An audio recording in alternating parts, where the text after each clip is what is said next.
Unacademy. Let's crack it.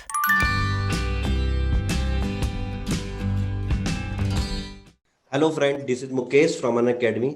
आज हमारे सामने प्रियंका जो सीडीपीओ का पद हासिल करी हैं। बहुत ही संघर्षपूर्ण जर्नी है इनकी। और सबसे पहली बात कि आज मेरे को इंटरव्यू लेके इसलिए खुशी भी हो रही है कि मेरा ही बच्चा स्क्रीन में मेरे सामने बैठा हुआ है। तो वेलकम प्रियंका, कैसे हैं आप? थैंक यू सर, मैं बहुत अच्छी हूँ। और आज मैं इस पद पे हूँ, वो सब सिर्फ और सिर्फ जहाँ तक है आपकी वजह से ही है। इतनी मेहनत और इतने प्रयास के बाद आज मैं यहाँ तक पहुँची हूँ, उसके लिए आपको बहुत बहुत थैंक यू सर। असली असली मेहनत तो आप ही की थी। बहुत सारे बच्चे पढ़ते हैं, लेकिन हर कोई जो है प्रियंका की तरह जो है आपका अर्जुन नहीं होता।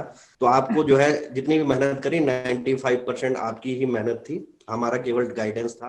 तो शुरुआत करते हैं इंटरव्यू की। सबसे पहले हमारे एस्पायरेंट भी चाहते हैं कि आपका थोड़ा, आप अपने बैकग्राउंड के बारे में जो है थोड़ा सा चर्चा कर लीजिए। सर, जैसा कि सभी जानते हैं, मेरा नाम प्रियंका है और मैं बहराइच डिस्ट्रिक्ट से बिलोंग करती हूँ, जिसमें एक तहसील है मीनपुरवा, वहाँ से।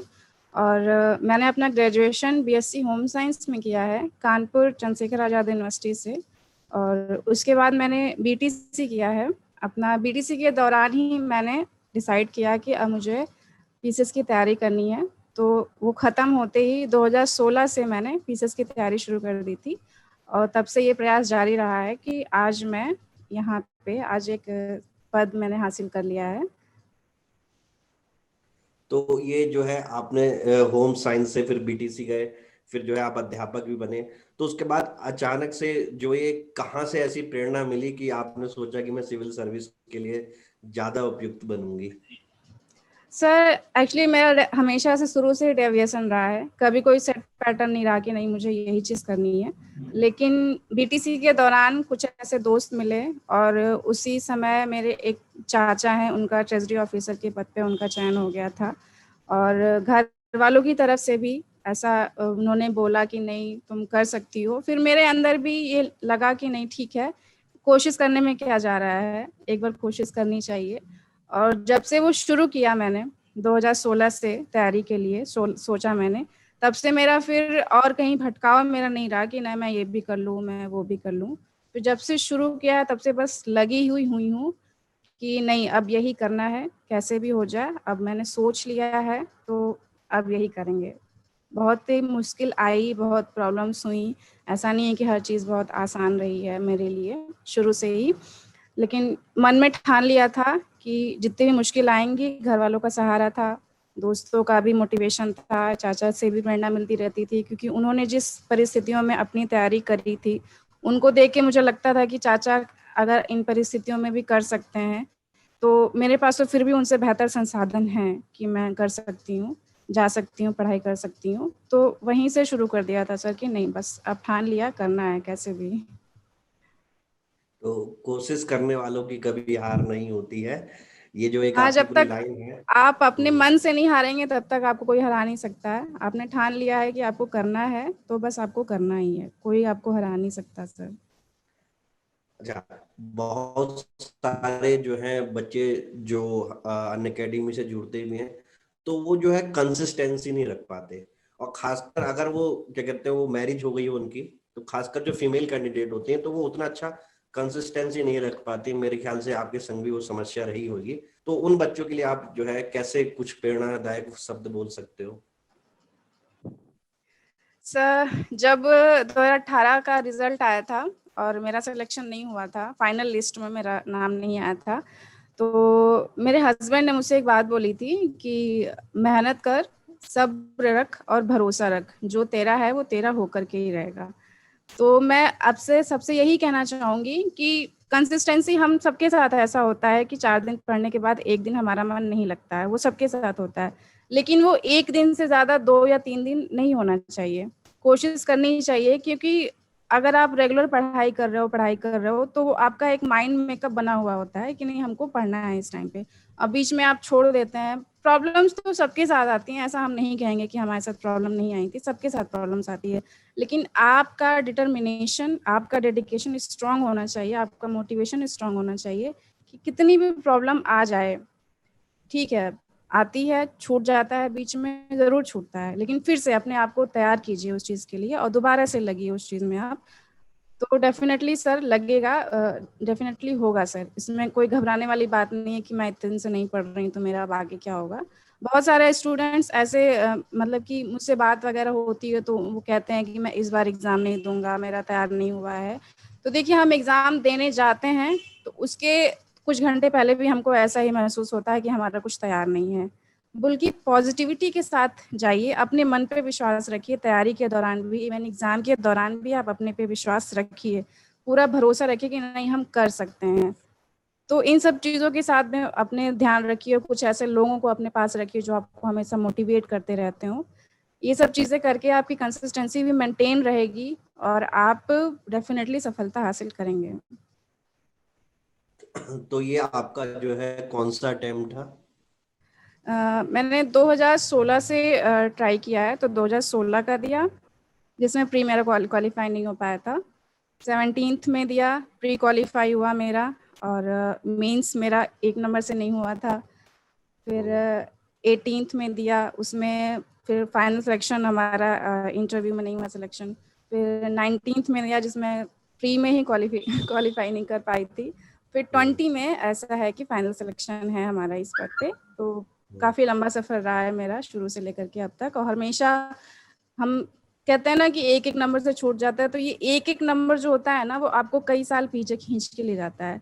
तो जितनी ताकत आपके पास है, जितना आप मेहनत कर सकते हैं, उतना आप करिए, ताकि बाद में आपको पछतावा ना हो कि काश और थोड़ा-सा कर लिया होता, और थोड़ा-सा कर लिया होता, तो आज हमारा सिलेक्शन हो गया होता। तो बाद में रिज़ल्ट आने के बाद या फिर एग्ज़ाम देने के बाद आपके मन में ये नहीं होना चाहिए कि हाँ, थोड़ा-सा और कर लिए होते तो हो गया होता। जितनी है आपके पास ताकत, पूरी ताकत का इस्तेमाल करिए और पूरी पॉज़िटिविटी के साथ, पूरे भरोसे के साथ आप लगे रहिए।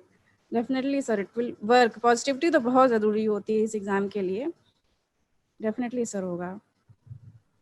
तो आपने जो है पॉजिटिविटी के अनुसार चला, और ये झलक भी रहा कि कुछ बार जो है आपका प्रीलिम्स भी नहीं हुआ। अगर और कोई बच्चा होता तो वो क्या कर देता, फेड अप हो जाता कि यार ये यूपी पीसीएस मेरे बस की बात नहीं है। हाँ सर, वो लेकिन तो ये उसके ऐसा बाद भी मुझे जो भी है हम्म मुझे भी ऐसा कई बार बीच दौरान महसूस होता था कि अब नहीं हो पा रहा है, लेकिन हम इतना आगे आ चुके हैं कि अब उतना ही पीछे जाना बहुत मुश्किल है। और अगर मैंने छोड़ दिया, तो साथ ही साथ उन लड़कियों के लिए भी मुश्किल हो जाएगा जो आगे तैयारी करना चाहेंगी। तो मैं एक ऐसा एग्ज़ाम्पल नहीं बनना चाहती हूँ कि हाँ, वो गई थी तैयारी करने, उसका नहीं हुआ है। तो ऐसा एग्ज़ाम्पल हम्म। नहीं बनना, बल्कि लोगों को प्रेरणा मिले कि नहीं, अगर दीदी कर सकती हैं, प्रियंका दी कर सकती हैं, तो फिर हम भी कर सकते हैं। तो अपने लिए, परिवार के लिए, लोगों के लिए, सबके लिए मैं बस लगी रही कि नहीं, करना है, कैसे भी करना है सर। तो जो ये आपका फर्स्ट अटेम्प्ट से लेके लास्ट अटेम्प्ट तक का जो सफर था, तो यस सर। उसमें इस बार कुछ खास था, या वैसे ही लग रहा था खाली एग्जाम दे के आना है, या उम्मीदें थी इस बार? नहीं, उम्मीदें बिल्कुल इस बार थी। खास मेरे साथ 18 से रहा है, शायद इसलिए क्योंकि मैं अनअकैडमी से जुड़ गई थी 18 में, और 18 का एग्ज़ाम मैंने पूरा अनअकैडमी से जुड़ के, स्पेशली आपके साथ जो भी आपने तैयारी करवाई प्रीलिम्स की, मेंस की और इंटरव्यू की, वहाँ से मेरी तैयारी खास हो गई थी कि अच्छा एक कंटेंट मिल गया था, और पढ़ने के लिए जो भी आप कंटेंट प्रोवाइड करते थे वो ऑल टाइम अवेलेबल होता था, कभी भी, कहीं भी, कैसे भी पढ़ लो। और साथ ही साथ मेरे पास जॉब भी थी, तो थोड़ा-सा मेरे लिए बहुत मुश्किल हो जाता था टाइम को मैनेज करना। तो एक जो क्वालिटी कंटेंट होता है, वो थोड़ा मेरा इस बार अच्छा हुआ था 20 में। तो इस वजह से कह सकते हैं कि हाँ, मेरा सिलेक्शन इस बार ज़्यादा पॉसिबिलिटी हो गई कि मेरा हो गया इस बार। तो जैसा कि अब तक बच्चों को पता ही चल गया होगा कि इन्होंने अनअकैडमी से पढ़ाई करी है, तो थोड़ा एक अनअकैडमी के सफर के बारे में जो है आपसे थोड़ा जान लें कि जब आपने अनअकैडमी ज्वाइन किया था तब से लेके पूरी प्रीलिम्स मेंस की प्रिपरेशन कैसे करी, और किस तरीके से अनअकैडमी का जो है आप 100% यूटिलाइजेशन ले सकते हैं, उसके बारे में जो है एस्पायरेंट को थोड़ा बताइए। तो अनअकैडमी की मुझे सबसे अच्छी बात ये लगती है कि आप एक तो कहीं भी पढ़ सकते हैं और कभी भी पढ़ सकते हैं। सबसे यही बात है, क्योंकि सबके लिए प्रॉब्लम होती है कि वो मान लीजिए 3 से 4 का समय नहीं दे पा रहा है। तो ये प्रॉब्लम अनअकैडमी के साथ नहीं है कि आप कहीं से मतलब प्रॉपर फाउंडेशन है आपके पास टाइम का, कहीं भी पढ़ सकते हैं। और दूसरा ये चीज़ कि आप कितनी भी बार बार पढ़ सकते हैं। एक बार आपको समझ में नहीं आया तो आप दूसरी बार पढ़ लो, तीसरी बार पढ़ लो, ये चीज़ बहुत सही रही है। और जैसा कि आपने प्रीलिम्स के लिए 5 टास्क करवाए थे, पूरा जो एक प्रीलिम बूस्टर होता है, जीएस कंप्लीट, करंट अफेयर्स का, और एनसीईआरटी की सीरीज, और जो स्पेशल क्लासेस वगैरह होती हैं, वो चीज़ मैंने अपने हाथ से ही सारे नोट्स बनाए थे। मेरी लगभग 80% नोट्स जो हैं मेरे हाथ से हैं, मैंने खुद से लिखे हुए हैं, क्योंकि मुझे प्रिंट आउट निकालो तो इतना ज़्यादा पाइलअप हो जाता है कि एट द लास्ट मोमेंट आप उसको रिवाइज नहीं कर पाते हैं। वो आपके माध्यम से और अनअकैडमी के माध्यम से हुआ। और दूसरा, प्रीलिम्स के कोशिश जैसे कि आपने रखी कि मेंस के रिजल्ट, मतलब प्रीलिम्स के रिजल्ट के पहले ही मेंस का कम से कम 80% आपका सिलेबस कंप्लीट होना चाहिए। वो चीज़ आपके पेपर 1, पेपर 2, पेपर 3 और पेपर 4, और सौभाग्य की बात है कि मेरा भी ऑप्शनल सोशियोलॉजी था, तो आपने भी सोशियोलॉजी पढ़ाई थी, तो वो भी वहाँ से कंप्लीट हुआ। और उसके साथ ही जो अभी जो मैं सर ने अनअकैडमी ने टेस्ट सीरीज शुरू की है, मेंस की सीरीज भी शुरू की है टेस्ट सीरीज, और साथ ही साथ प्रीलिम्स की भी ऑलमोस्ट एक करा ही रहे हैं, काफ़ी दिनों से काफ़ी टेस्ट हो चुके हैं उसमें। तो इन सब चीज़ों की सहायता से काफ़ी एक ट्रैक बन गया था हमारी तैयारी का कि अच्छा, प्री खत्म हो गया, ठीक है, अब ये साइड में रखो, अब मेंस की तैयारी चल रही है, तो अब मेंस के बारे में सोचो। तो इन सब चीज़ों के माध्यम से बहुत हेल्प मिली है। और मोस्ट ऑफ द जो प्लान्स होते हैं वो आप ही बता देते हैं, तो हमें अपनी तरफ से बस अपनी मेहनत देनी होती है कि नहीं, अच्छा ठीक है, आज ये चीज़ तैयार हुआ है सर ने, आज इसको पढ़ लेना है, इसके क्वेश्चंस लगा लेना है, ये चीज़ हमारा तैयार हो जाएगा। तो वन डे बाय डे आपकी चीज़ें कंप्लीट होती रहती हैं, और आपका काम जो है वो, आपका सिलेबस भी है थोड़ा बहुत कंप्लीट हो रहता है, बाद में बस आपको रिवीजन करना होता है। तो इसके लिए मैं अनअकैडमी को बहुत थैंक यू कहूँगी कि एक मतलब कि जो एक फाउंडेशन होता है लोगों के पास कि घर पे रह करके पढ़ाई नहीं कर पा रहे हैं, वो किसी ऐसी जगह पे नहीं आ पा रहे हैं जहाँ पे आपके पास कोचिंग नहीं अवेलेबल हो पा रही है, तो एक बाउंड्री लेस कि बिना कोई बाउंड्री नहीं है, कहीं से भी आप रहो और पढ़ो आराम से। तो इसके लिए बहुत ही sir thank you so much to you कि आपने इतनी मदद की है मेरी। तो कहीं पे भी आपको कुछ ऐसा लगा कि क्या कहते हैं, ऑनलाइन माध्यम से जो हम शिक्षा ले रहे हैं, इसमें क्या कहते हैं, थोड़ा कमी है, अगर हम ऑफलाइन पढ़ें कोचिंग के पास तो वो ज़्यादा अच्छा रहेगा? या कभी आपको ऐसा लगा कि नहीं यार, अनअकैडमी में जो है वहाँ पे आपको क्वालिटी नहीं मिल रही है? कुछ ऐसा परसेप्शन आपके साथ रहा, टू बी ऑनेस्ट? नहीं सर, ऐसा कोई परसेप्शन नहीं रहा है कि ऑनलाइन अच्छा नहीं है, ऑफलाइन अच्छा है सर। जो भी चीज़ आप प्रोवाइड करवा रहे हैं, जो भी चीज़ अनअकैडमी प्रोवाइड करवा रहा है, अगर बच्चा पूरी तरीके से मेहनत कर ले, पूरी लगन के साथ, पूरी डेडिकेशन के साथ, तो हो जाएगा सर। कोई उसमें अपनी तरफ से जो ऐड ऑन करना है, वो बस टेस्ट सीरीज और आंसर राइटिंग की ही चीज़ें ऐड ऑन करनी है, वो आप करिए अपनी तरफ से। और बाकी कंटेंट क्वालिटी में कोई ऐसी बात नहीं है कि कंटेंट क्वालिटी नहीं अच्छी है सब। अनअकैडमी में दो सेगमेंट रहते हैं जनरली, एक रहता है प्लस सेगमेंट और एक रहता है special class segment. Yes sir. तो बच्चों को कहाँ से कैसे शुरुआत करनी चाहिए, इसके बारे में भी थोड़ा प्रकाश डालिए। अगर आप अनअकैडमी को समझना चाहते हैं और क्लासेस के क्वालिटी को समझना चाहते हैं, तो आप शुरुआत में ज़रूर स्पेशल क्लासेस देखिए, जिस भी टीचर से आप पढ़ना चाहते हैं उनका स्पेशल क्लास देखिए, समझिए। उसमें भी बताया जाता है कि प्लस के फीचर्स क्या हैं, स्पेशल क्लास के फीचर्स क्या हैं। चीज़ें आपको समझ में जब आने लगें तो कोशिश करिए प्लस में कन्वर्ट होने की, क्योंकि जो एक सिलेबस कंप्लीटनेस जो होती है, वो प्लस में आपके पास ज़्यादा स्कोप रहेगा कि आप अच्छी तरीके से चीज़ों को पढ़ सकेंगे। स्पेशल में तो एक टॉपिक वाइज चीज़ें आपको पढ़ाई जाएंगी, लेकिन प्लस में है वो आपको पूरा सिलेबस के अकॉर्डिंग, जो भी यूपीपीसीएस का सिलेबस है उसके अकॉर्डिंग क्या पढ़ना है और स्पेशली क्या छोड़ना है, वो चीज़ भी वहाँ पे अच्छे से बताई जाती है। तो जितने भी स्टूडेंट्स हैं हमारे इसमें स्पेशल क्लास वाले में, उनको चाहिए कि वो जुड़ जाएं प्लस कोर्स में। कोई नुकसान नहीं होगा उनको कि उनको प्लस में कोर्स में जुड़ जाएंगे तो उनको कोई नुकसान हो जाएगा। उनको जुड़ना चाहिए और प्लस में जितनी भी चीज़ें पढ़ाई जाती हैं आपके द्वारा और भी जो टीचर्स हैं उनके द्वारा, डेफिनेटली वो देखें, पढ़ें, समझें और अपने जो भी सपने हैं उनको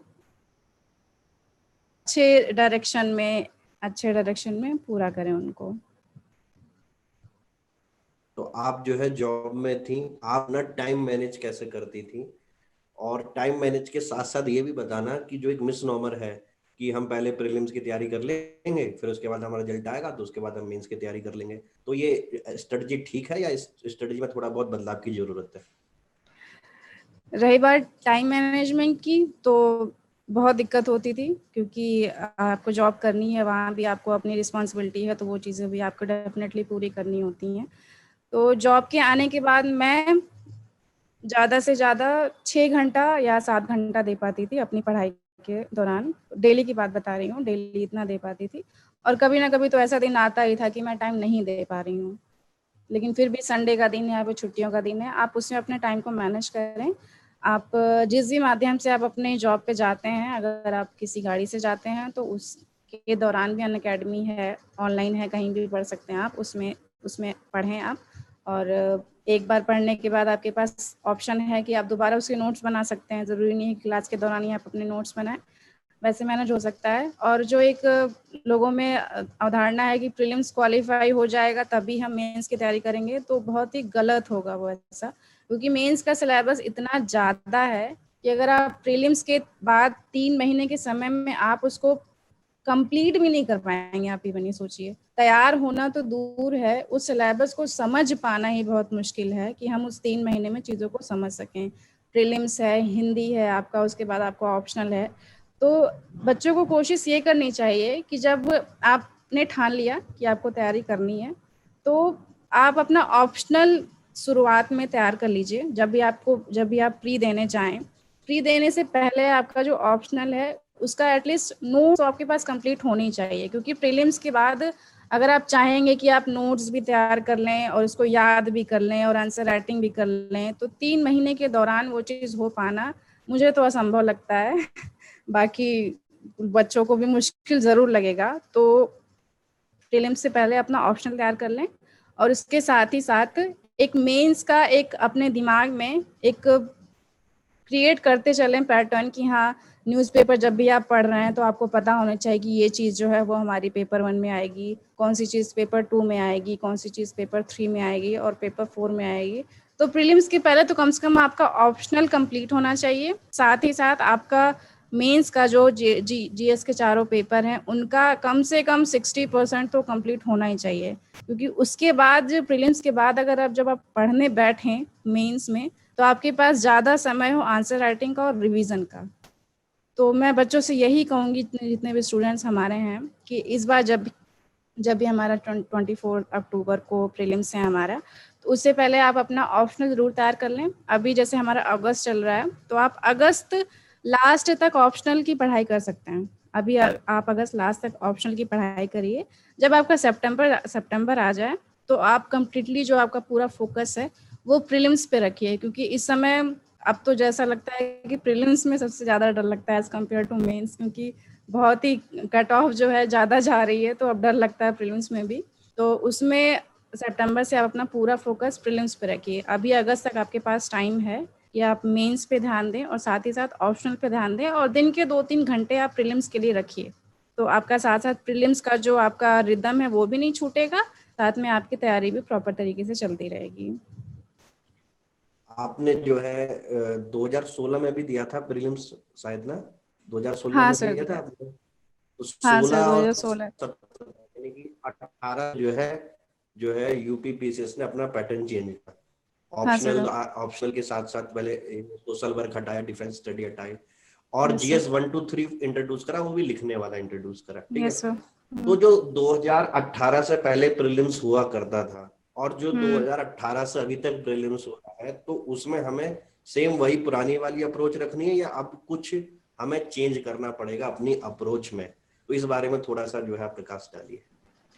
2018 से पहले जो भी हमारा एग्जाम होता था प्रीलिम्स का, उसमें ज़्यादा से ज़्यादा हम क्या करते थे कि जो भी हमारे नोट्स हैं वो हम नोट्स पढ़ते थे, और साथ ही एक प्रीवियस ईयर क्वेश्चन पेपर और घटना चक्र की जो हमारी जो यूपी पीसीएस का एक सेट पैटर्न है वो पढ़ने का, वो हम पढ़ते थे। लेकिन 2018 से जो हमारा पैटर्न चेंज हुआ है, जिसमें साथ ही साथ हमारी नेगेटिव मार्किंग ऐड हो गई है, तो बहुत ही सावधानी बरतने की ज़रूरत है, क्योंकि नेगेटिव मार्किंग है।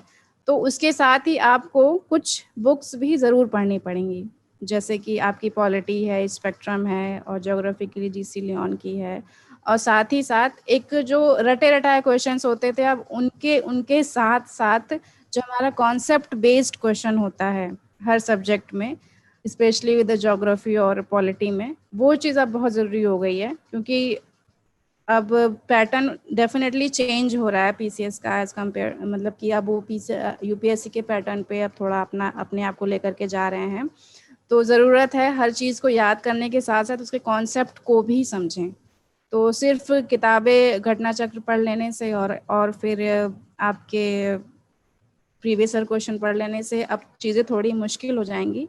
तो साथ ही साथ आपको कि कुछ किताबें भी पढ़नी पड़ेंगी, तो उन पे भी आप फोकस करना बहुत ज़रूरी हो गया है। कुल मिला के जो है थोड़ा सा हमें ट्रेंड चेंज करना पड़ेगा। हिंदी बिल्कुल माध्यम के ट्रेंड चेंज बच्चे करना जो पड़ेगा। जो हिंदी माध्यम के बच्चे हैं वो बहुत परेशानी में रहते हैं। कहते हैं सर हम द हिंदू नहीं पढ़ना चाहते, ठीक है, हम अमर उजाला, दैनिक जागरण, जनसत्ता से काम चला लेंगे, पंजाब केसरी से काम चला लेंगे, फिर ठीक है। हम जीसी लेवन नहीं पढ़ना चाहते क्योंकि वो हिंदी में नहीं है, ठीक है। आगे चल के अगर उनको बोलो कि थोड़ा लोकसभा और राज्यसभा में द बिग पिक्चर जो मैंने पिछले साल से स्टार्ट करवाया था कि सर हमें उसका समराइज करना अच्छा नहीं लगता, क्यों? क्योंकि वो सर इंग्लिश में आता है। तो ये माध्यम का जो बैरियर है, इस माध्यम के बैरियर से हिंदी मीडियम वाले कैसे जीते? इंग्लिश मीडियम वालों को तो कोई दिक्कत होती नहीं है। तो आप थोड़ा उस पर भी प्रकाश डालिए, क्योंकि आपकी पृष्ठभूमि भी थोड़ी क्या है, हिंदी मीडियम की रही है। ये बहस तो शायद पता नहीं कभी खत्म हो, हिंदी और इंग्लिश मीडियम वाली। तो हिंदी मीडियम के छात्र हैं उनसे मेरा ये कहना है कि हम सभी जानते हैं और मानते भी हैं इस चीज़ को कि कहीं ना कहीं जो हमारे पास मटेरियल है वो इंग्लिश में ज़्यादा अवेलेबल है, अच्छा अवेलेबल है। तो बात ये नहीं होती है कि इंग्लिश मीडियम वालों को ज़्यादा मार्क्स मिल रहे हैं और हिंदी मीडियम वालों को कम मार्क्स मिल रहे हैं। बात केवल कंटेंट की होती है कि आप उस अपने एग्ज़ाम में कौन सा कंटेंट लिख रहे हैं। अगर कंटेंट सही रहेगा तो चाहे वो हिंदी में हो चाहे वो इंग्लिश में हो, उससे कोई फ़र्क नहीं पड़ता है। तो मैं बस इतना कहना चाहूँगी, आप कम से कम नहीं लिख सकते हैं इंग्लिश में, चीज़ों को समझ तो सकते हैं ना। एक बार नहीं समझेंगे, 2 बार नहीं समझ में आएगा, तीसरी बार नहीं समझ में आएगा। कम से कम उसको आप कोशिश करें एटलीस्ट, और उसको पढ़ने की कोशिश करें। हाई स्कूल तक सबके पास इंग्लिश होती है ऑलमोस्ट, वो लोग पढ़ाई करते हैं। तो इसका केवल एक ही उपाय है कि आप कोशिश करते रहिए, और जब धीरे धीरे आपकी आदत पड़ जाएगी उसमें तो आपको समझ में भी आने लगेंगी चीज़ें। उसके बाद उसको अपनी भाषा में लिख लीजिए। हमारे पास इंग्लिश फ़ोन में चाहे फिर लैपटॉप में हमारे पास डिक्शनरी होती है, इजीली आप उसको वहाँ से देख लें। तो कोशिश तो करनी पड़ेगी अगर आपको इतनी बड़ी सफलता हासिल करनी है। तो कहते हैं ना कि सूरज की तरह चमकना है तो उसकी तरह जलना भी पड़ेगा। तो थोड़ी मेहनत तो आपको करनी पड़ेगी अपनी तरफ से भी, कि अगर हमारे पास चीज़ें अवेलेबल नहीं है, आपने एक बाउंड्री खींच दी है अपने आगे कि अच्छा चीज़ें इंग्लिश में हिंदी में नहीं है तो हम उसको नहीं पढ़ेंगे। ऐसे कैसे नहीं पढ़ेंगे? पढ़िए उसको, कोशिश करिए। नहीं समझ में आ रहा है, अपने दोस्तों की मदद लीजिए। बस यही कहना है कि आप पढ़िए उसको, कुछ भी करके जैसे भी समझ में आ रहा है आप उसकी तरफ से कोशिश करिए सर। अच्छा, तो मैंने ये देखा है ना, इस पढ़ाई में हिंदी मीडियम वाला बच्चा मेहनती बहुत होता है, उसकी मेहनत में कोई कमी नहीं रहती।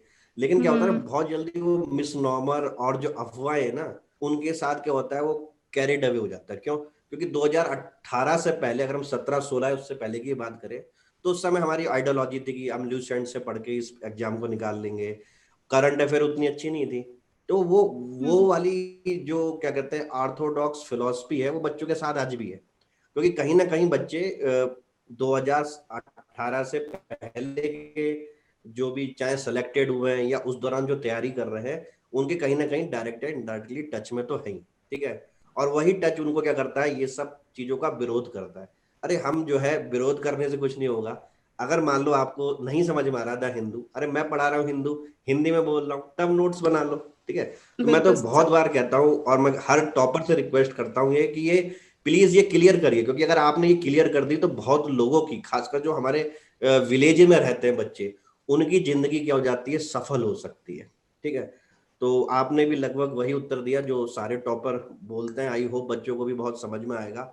अब एक दूसरा और जो है कन्फ्लिक्ट आ गया है आजकल बच्चों के में। कन्फ्लिक्ट इसलिए मैं पूछ रहा हूँ क्योंकि आप, मुझे लगता है आप ज्यादा अच्छी तरह समझा सकते हैं उस कन्फ्लिक्ट को, कि जो नॉन कन्वेंशनल ऑप्शनल सब्जेक्ट है, जैसे कि आपका हो गया केमिस्ट्री, जैसे कि हो गया आपका फिजिक्स, आजकल मैकेनिकल इंजीनियरिंग, तो इसमें क्या है ऑप्शनल में बच्चों के नंबर ज्यादा आ रहे हैं। 70%, एक तो मार्कशीट देखी थी हमने जहाँ पे ऑलमोस्ट 90% नंबर थे 400 में से। तो हमें अब इस माहौल में ऑप्शनल का चुनाव कैसे करना चाहिए?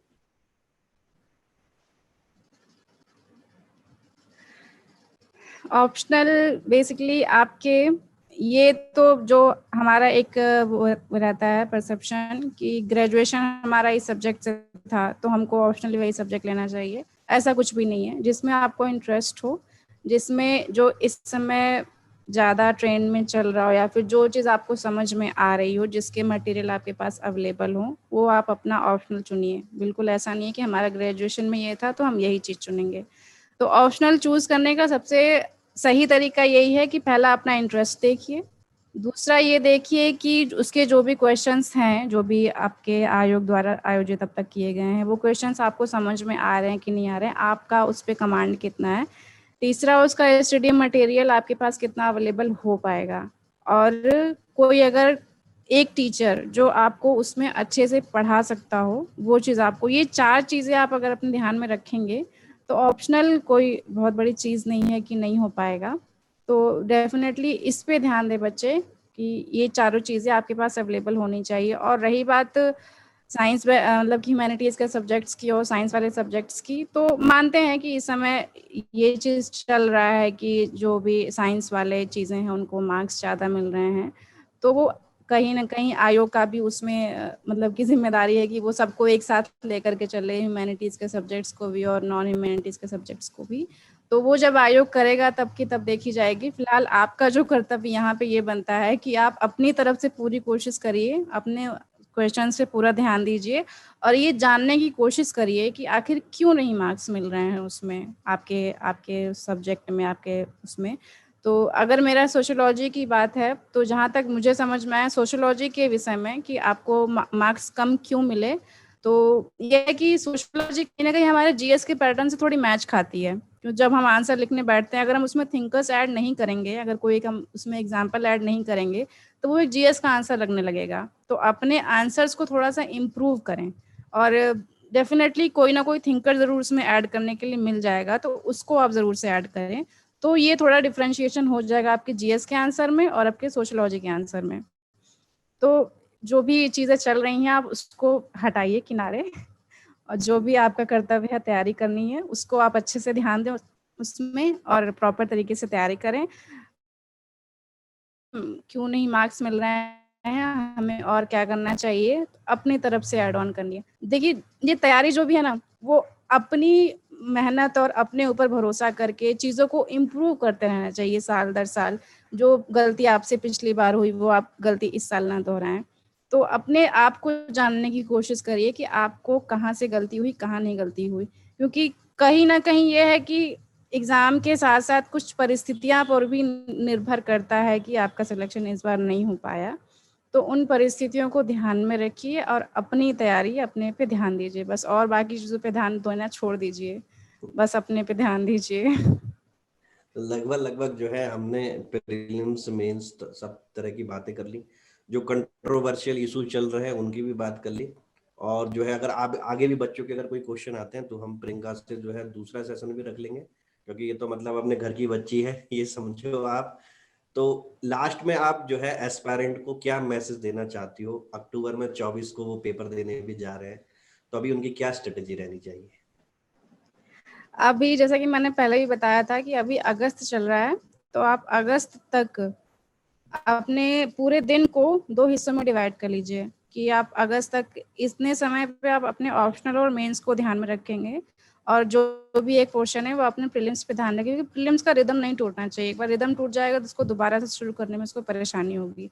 तो 31 अगस्त तक डेफिनेटली आप अपने ऑप्शनल पे, अपने मेंस पे और दिन के 3-4 घंटे आप अपने प्रीलिम्स पे ध्यान दे सकते हैं। लेकिन जैसे ही अगस्त खत्म हो जाएगा, आपका सितंबर शुरू हो जाएगा, तो आप पूरा का पूरा फोकस डेफिनेटली प्रीलिम्स पे रखिएगा, क्योंकि प्रीलिम्स भी बहुत ज़रूरी हो गया इस समय, उसको क्वालिफाई करना क्योंकि अभी तो ऐसा हो गया है कि पहले एग्जीक्यूटिव लिस्ट वाला अलग नहीं निकलता था, अब इस बार से सीडीपीओ या फिर एग्जीक्यूटिव है, डाइट प्राचार्य है, उन सबकी अलग अलग कट ऑफ निकलने लगी है। तो शुरू में ही आपको अलग कर दिया जाएगा, तो इससे बेहतर है कि प्रीलिम्स पे ध्यान रखें, कोशिश करें कि शुरुआत में ही आपका एग्जीक्यूटिव लिस्ट में आ जाए नाम।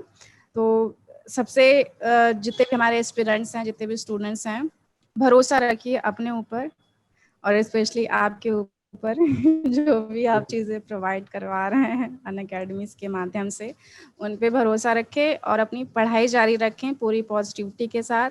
नेगेटिव चीज़ें डेफिनेटली हमारी लाइफ में आती हैं, सबके पास आती हैं, तो एक आध दिन आदमी डिमोटिवेट हो जाता है, तो ठीक है, एक दिन हुआ, कोई बात नहीं है, लेकिन फिर भी अपने आप को तैयार कीजिए और दोबारा से उसमें लगे रहिए कि नहीं, इस बार निकालना है। और मैं क्या करती थी कि मैं एक दो थोड़ा मोटिवेशनल सॉन्ग सुन लेती थी, जो भी आपसे कनेक्टेड हैं, आपके पेरेंट्स हैं, आपके दोस्त हैं, उनसे बात करते रहिए और उनका थोड़ा सा मोटिवेशन लेते रहिए, और कुल मिलाकर के पढ़ाई पढ़ाई पढ़ाई, उसके अलावा और कुछ भी नहीं है। सब 24 अक्टूबर तक तो डेफिनेटली कुछ भी नहीं, और किसी चीज़ पे ध्यान देना, मेहनत करते रहिए बस पूरी पॉजिटिविटी के साथ।